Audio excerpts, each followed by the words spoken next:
What is core and what is it used for?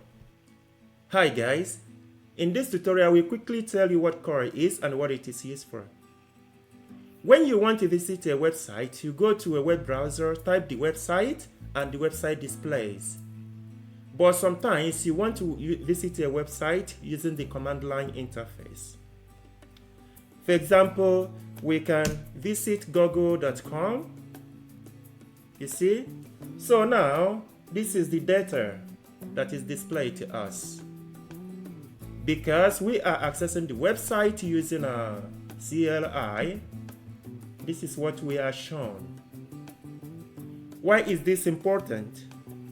Developers use core to test APIs. They use it to check if a website is working or not. You can send data to a server using this.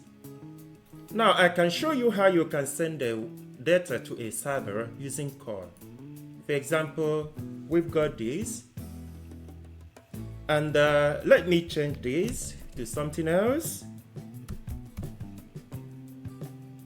Let us send. Now, as you can see, we've been able to use core to send this data to this very API. This is what we entered. As you can see, title is car. This is what we just entered here. To summarize, you can use core to test APIs.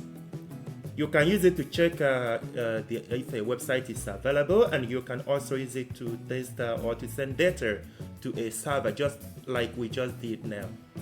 I hope this has been helpful. Can I ask you to please subscribe to my channel, to like and to share. Thank you.